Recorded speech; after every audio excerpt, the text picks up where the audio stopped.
राजधानी दिल्ली, जो एक केंद्र शासित प्रदेश भी है, एक बार फिर से अपना सीएम चुनने की राह पर खड़ी है। चुनावी जंग का मैदान सजा हुआ है। आज परिणाम की घड़ी आ गई है। दिल्ली की सियासत पर गौर करते हैं तो ये सुई इसके इतिहास पर आकर ठहर जाती है। वो इतिहास जिसके पन्ने युद्ध के मैदानों तक ले जाते हैं और राजा महाराजा, नवाब सुल्तान से होकर संत महात्मा, पीर फकीर, महल किले, दरे दरगाहों पर खुलते हैं। दिल्ली को 7 बार उजाड़ा गया और 7 बार नई सत्ता ने इसे बसाया भी। आखिर बार दिल्ली को शाहजहां ने 1630 के आसपास बसाया। मामूली छेड़छाड़ के बाद दिल्ली कमोबेश वही है, लेकिन इसका विस्तार शाहजहानाबाद को दिल्ली सराय और चांदनी चौक से लेकर प्रधानमंत्री नरेंद्र मोदी के भारत मंडपम और द्वारका के यशोभूमि कन्वेंशन सेंटर तक हो गया है।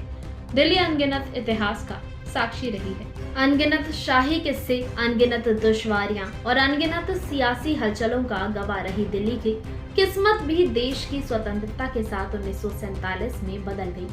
1952 में दिल्ली को पहला मुख्यमंत्री मिला। फिर 1956 से 1993 तक कोई मुख्यमंत्री नहीं बना, लेकिन 1993 से अब तक दिल्ली विधानसभा कई उतार चढ़ाव के बाद अब तक कायम है। आज हम आपको आजादी के बाद दिल्ली के राजनीतिक इतिहास के हर बारीकी को यहाँ बताएंगे। इससे पहले कि आजादी के बाद दिल्ली के प्रशासन के बारे में आप जानें, अंग्रेजों के समय दिल्ली के प्रशासन के बारे में थोड़ी जानकारी ले लीजिए। 1803 में ब्रिटिश ईस्ट इंडिया कंपनी ने दिल्ली के मुगल दरबार में रेजिडेंट की स्थिति हासिल कर ली।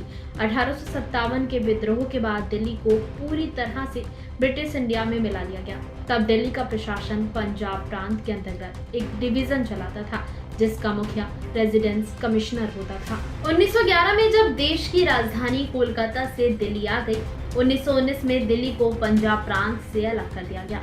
दिल्ली का चीफ कमिश्नर पंजाब प्रांत से अलग हो गया और वो अब सीधे वायसराय का प्रतिनिधि हुआ करता था। चीफ कमिश्नर के मातहत दिल्ली में नगर निगम भी था। 1947 में देश के आजाद होने के बाद 1951 तक ये सिलसिला रहा, लेकिन वायसराय की जगह देश के प्रधानमंत्री इसके वास्तविक प्रशासक बन गए। 1950 में जब संविधान लागू हुआ तो दिल्ली को भाग के राज्य में केंद्र शासित प्रदेश के रूप में शामिल किया गया, जहां 48 सदस्यों वाले विधानसभा के गठन के लिए संसद में स्टेट एक्ट 1991 पास किया गया। इस एक्ट के तहत देश की संसद के साथ साथ दिल्ली विधानसभा के लिए भी 1991-92 में 42 सीटों के लिए चुनाव हुए। कांग्रेस ने 39 सीट हासिल की, जबकि जनसंघ, जो बीजेपी की पूर्व पार्टी है, 5 सीट मिली। 2 सीटें सोशलिस्ट पार्टी को मिली थी। 17 मार्च 1952 को कांग्रेस ने 34 साल के ब्रह्म प्रकाश को मुख्यमंत्री बनाया, लेकिन शुरुआत से ही दिल्ली के मुख्यमंत्री को ऑर्डर, जमीन और पुलिस पर कोई अधिकार नहीं दिया गया। दिल्ली के पहले मुख्यमंत्री के समय से चीफ कमिश्नर और अब उपराज्यपाल से जो टकराव है वो आज तक चलता आ रहा है। कई तरह के राजनीतिक टकराव के बाद 12 फरवरी 1955 को ब्रह्म प्रकाश को इस्तीफा देना पड़ा। उनकी जगह पर दरियागंज से विधायक गुरुमुख निहाल सिंह उसी दिन मुख्यमंत्री बने, लेकिन वो भी अपना टर्म पूरा नहीं कर सके और 1 साल 263 दिनों के बाद 1 नवंबर को 1956 को मुख्यमंत्री पद से इस्तीफा दे दिया। मुख्यमंत्री और चीफ कमिश्नर के बीच टकराव के मद्देनजर फजल अली के नेतृत्व में राज्य पुनर्गठन आयोग बना, जिसने राज्य सरकार की जगह स्थानीय प्रशासन का सुझाव दिया है। इस तरह 1 नवंबर 1956 को दिल्ली को भाग ग के तहत राज्य का दर्जा देने वाली संवैधानिक व्यवस्था को सीज कर दिया गया और दिल्ली में विधानसभा और मुख्यमंत्री के पद को समाप्त कर दिया गया। अब दिल्ली पूरी तरह से राष्ट्रपति के अधीन केंद्र शासित प्रदेश बन गई। जब दिल्ली की जनता में इस फैसले के खिलाफ रोष व्यक्त किया जाने लगा तो एक अन्य कमेटी के सुझाव पर दिल्ली में म्युनिसिपल कॉर्पोरेशन एक्ट 1957 लागू किया गया, जिसके तहत दिल्ली में नए सिरे से नगर निगम यानी एमसीडी की स्थापना की गई। हालांकि इससे जनता संतुष्ट नहीं हुई। जनता उसी समय से दिल्ली को पूर्ण राज्य का दर्जा दिए जाने की मांग करने लगी। इस बात को ध्यान में रखते हुए सहकार्य प्रशासक सुधार आयोग के सुझाव पर 1966 में दिल्ली प्रशासनिक एक्ट 1966 लागू किया गया, लेकिन इसमें दिल्ली विधानसभा की जगह लेफ्टिनेंट गवर्नर के अधीन एक मेट्रोपॉलिटन काउंसिल का गठन किया गया। इसके बाद सिर्फ उपराज्यपाल को सुझाव देने का अधिकार था। उपराज्यपाल के माध्यम से दिल्ली पर तभी से सीधे केंद्र सरकार का कब्जा रहा है। इस मेट्रोपॉलिटन काउंसिल में 56 सदस्य होते थे, जबकि 5 राष्ट्रपति द्वारा सीधे मनोनीत होते थे। मेट्रोपॉलिटन काउंसिल के प्रमुख चीफ एग्जीक्यूटिव काउंसिलर होते थे। 1966 से 1967 तक संसद की अनुमति से मीर मुश्ताक अहमद को इसका अंतरिम प्रमुख बनाया गया। 1967 में इसके लिए पहला चुनाव हुआ। इस चुनाव में 33 सीटें जनसंघ को मिली, जिसके बाद professor Vijay Kumar Malhotra chief executive councillor बने, जबकि लाल कृष्ण आडवाणी काउंसिल के चेयरमैन बने। हालांकि 1972 में हुए मेट्रोपॉलिटन काउंसिल के चुनाव में कांग्रेस ने 44 सीटें जीती और राधा रमण को सीईसी बनाया गया। 1977 में जनता पार्टी ने 46 सीटें जीतकर केदारनाथ सहनी को सीईसी बनाया। 1983 में मेट्रोपॉलिटन के आखिरी चुनाव में कांग्रेस ने 34 सीटें जीती और जब प्रवेश चंद्र को सीईसी बनाया। 1990 तक वो इसी पद पर रहे थे। संविधान के अनुच्छेद 239A और 1991 capital territory of Delhi act के तहत विधानसभा में 70 सीटों की व्यवस्था की गई और इसी आधार पर दिल्ली में 1993 में पहला चुनाव हुआ। इस चुनाव में बीजेपी ने मदन लाल खुराना, ओपी कोहली और दिग्गज विजय कुमार मल्होत्रा को चुनाव जिताने की जिम्मेदारी दी। 1984 में सिख दंगों की छाया में कांग्रेस पहले से ही इस चुनाव में पिछड़ी हुई थी। भाजपा ने प्रचंड बहुमत हासिल कर 49 सीटों पर कब्जा किया। 2 दिसंबर 1993 को मदन लाल खुराना को नए विधानसभा के गठन के बाद पहली बार मुख्यमंत्री बनाया गया।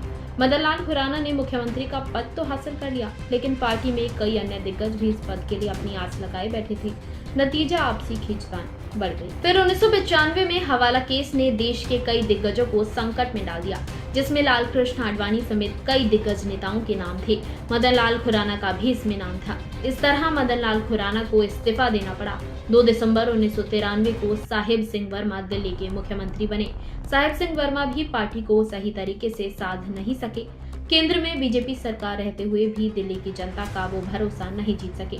आपसी खींचतान और ज्यादा बढ़ गई। चुनाव में संभावित हार को देखते हुए बीजेपी ने चुनाव से कुछ दिन पहले तेज तर्रार नेता सुषमा स्वराज को 12 अक्टूबर 1998 को दिल्ली का पहला महिला मुख्यमंत्री बनाया। चुनाव में सुषमा ने अपना तेवर तो दिखाया, लेकिन महंगाई के चुनाव में वो बीजेपी को पूरी तरह से पछाड़ गई। कांग्रेस ने शीला दीक्षित के नेतृत्व में चुनाव लड़ा और ऐसी नींव तैयार कर ली जो आगे 15 साल तक कायम रही। 1998 के दिल्ली विधानसभा चुनाव में शीला दीक्षित के नेतृत्व में कांग्रेस ने 52 सीटों पर कब्जा किया, जबकि 1993 में 49 सीटें जीतने वाली बीजेपी 15 सीटों पर सिमट गई। 3 दिसंबर 1998 को शीला दीक्षित दिल्ली की दूसरी मुख्यमंत्री बनी और आगे 15 साल 25 दिनों तक 28 दिसंबर 2008 तक इस पद पर बनी रही। इस 15 साल में दिल्ली में फ्लाईओवर, पहली बार मेट्रो आई, सड़कों की व्यवस्था सुधरी, दमघोटू डीजल गाड़ी की जगह सीएनजी गाड़ी आई। इन कामों का श्रेय आज भी शीला दीक्षित को जाता है। 2003 के चुनाव में कांग्रेस शीला दीक्षित को फिर से एक बार आगे कर रही थी। उनके खिलाफ बुजुर्ग विजय कुमार मल्होत्रा को बीजेपी ने उतारा, जबकि पार्टी का एक धरा युवा अरुण जेटली या हर्षवर्धन को उतारने के पक्ष में थे। नतीजा, कांग्रेस ने फिर बाजी मारी और 47 सीटों पर कब्जा किया, जबकि बीजेपी थोड़ा आगे बढ़कर 20 सीटें हासिल कर पाई। शीला दीक्षित दूसरी बार मुख्यमंत्री बनी। 2008 के चुनाव में भी शीला दीक्षित के नेतृत्व में ही कांग्रेस ने चुनाव लड़ा और 43 सीटें हासिल की, जबकि बीजेपी 23 सीटों पर सिमट गई। अब देश की राजनीति में आमूलचूल परिवर्तन आ चुका था। 2012 में अन्ना आंदोलन की कोख से एक नए राजनीति के उदय ने 2013 के चुनाव में शीला दीक्षित को बुरी तरह हरा दिया और 15 साल की सत्ता का अंत हो गया। केंद्र में कांग्रेस सरकार की बुरी तरह की असफलताओं ने कई आंदोलनों को जन्म दिया, जिसमें अन्ना हजारे के नेतृत्व में राजधानी में सबसे बड़े आंदोलन ने आम आदमी पार्टी को जन्म दिया। कांग्रेस के खिलाफ जबरदस्त लहर के बीच अरविंद केजरीवाल की आम आदमी पार्टी ने 2013 के दिल्ली चुनाव में 28 सीटें हासिल की। 32 सीटें हासिल कर बीजेपी सबसे बड़ी पार्टी तो बनी, लेकिन कांग्रेस की 8 सीटों की मदद से अरविंद केजरीवाल ने सरकार बना ली। मगर 49 दिनों तक मुख्यमंत्री के पद पर रहने के बाद कांग्रेस पर कई आरोप लगाकर सरकार से इस्तीफा दे दिया। वो 14 फरवरी 2014 तक इस पद पर रहे। उन्होंने देश की राजनीति शुरू की, लेकिन इस समय तक देश में नरेंद्र मोदी ने अपने कद का विस्तार कर लिया था। मई 2014 में लोकसभा चुनाव हुए। अरविंद केजरीवाल की पार्टी ने भी इस चुनाव में किस्मत आजमाई। अरविंद केजरीवाल खुद नरेंद्र मोदी के खिलाफ वाराणसी से उतर गए, हालांकि उन्हें रत्ती भर भी सफलता नहीं मिली। 14 फरवरी 2014 से 13 फरवरी 2015 तक दिल्ली में विधानसभा भंग रही। 2015 में दिल्ली में चुनाव हुए तो केजरीवाल ने प्रचंड बहुमत हासिल की। 70 सीटों में से 67 सीटों पर कब्जा कर लिया। ये दिल्ली के इतिहास की सबसे बड़ी जीत थी। सिर्फ 3 सीटें ही बीजेपी जीत सकी। कांग्रेस का खाता भी नहीं खुला। बड़े सपनों के साथ अरविंद केजरीवाल 14 फरवरी 2015 को दूसरी बार राज्य के मुख्यमंत्री बने। 2020 के चुनाव में केजरीवाल दोबारा 62 सीटों पर कब्जा जमाकर 16 फरवरी 2020 को तीसरी बार सीएम पद की शपथ ली। अरविंद केजरीवाल 9 साल 218 दिनों तक लगातार दिल्ली के मुख्यमंत्री रहे, लेकिन शराब घोटालों से घिरी उनकी पार्टी के कई वरिष्ठ नेताओं के जेल जाने से पार्टी की छवि बुरी तरह प्रभावित हुई है। इसके बाद मुख्यमंत्री अरविंद केजरीवाल को भी जेल जाना पड़ा। 21 मार्च 2024 को उन्हें तिहाड़ जेल भेज दिया गया, लेकिन उन्होंने इस्तीफा नहीं दिया। 13 सितंबर 2014 को 5 महीने के बाद केजरीवाल बेल पर रिहा हुए और 21 सितंबर को उन्होंने पद से इस्तीफा दे दिया।